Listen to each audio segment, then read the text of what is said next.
Muling giniit ni DPWH Secretary Vince Dizon na may mga big fish na mananagot sa flood control scandal. Sinabi yan ng kalihim sa gitna ng pag-iinspeksyon ng Phase 2 ng EDSA Rehabilitation.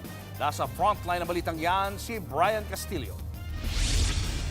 Sinimulan ng aspaltuhin ang bahagi ng EDSA northbound mula Buendia sa Makati City hanggang MRT Bonnie Station sa Mandaluyong.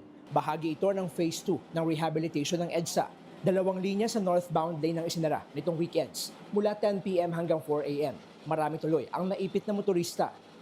All the way na to mula Orense hanggang Monumento. So, gusto lang natin masigurado na unang-una, mabilis yung pagtatrabaho. At the same time, talagang nami-minimize natin yung aberya sa mga kababayan natin. Binuksan din ang halos lahat ng lane. Alas 5 ng umaga ngayong araw. Doble na rin daw ang inilapad ng mga sidewalk para maging pedestrian-friendly ang buong EDSA. So naging commitment natin sa mga commuters natin. Nagagaparan natin yung sidewalk. Dati, ang sidewalk dito, mga 1.2 meters, 1.5 meters lang. Ngayon, mahigit doble na, nasa 3.2 na. Ngayon, dahil 3.2 na to, pati yung bisikleta pwede na sa sidewalk din. Palalawakin din ang drainage system ng EDSA para maiwasan ang pagbaha. Target itong matapos sa 2027. Kasabay niyan, naibahagi ng kalihim ang mabigat na pasanin ng ahensya, lalo pat nalalapit na ang ikalimang State of the Nation Address ni Pangulong Bongbong Marcos. Ang ahensya kasi ang naging sentro ng kontrobersya matapos mabunyag ang flood control scandal. Napakahirap nung dinatnan natin na mga problema, no? Napakabigat. And mga problemang to, dekada na ang binibigan. Pero siguro, ang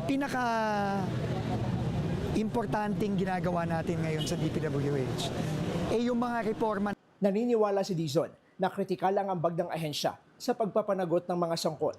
Pero marami pa rin ang nagsasabing wala namang big fish na naipakulong. Gate ni Dizon. Tingin ko hindi totoo yun kasi marami nang nakakulong ngayon na big fish.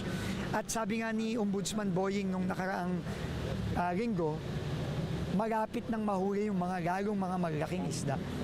Na-mention na niya yung pangalan ni former Speaker Martin Romualdez na malapit na.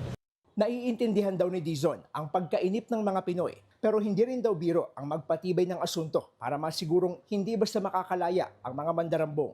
Nagbabalita mula sa frontline, Brian Castillo, News 5. Mga kapatid, Julius Babaw po. Para sa komprehensibo at makabuluhang balitaan at talakayan, mag-follow at mag-subscribe na sa social media pages ng News 5.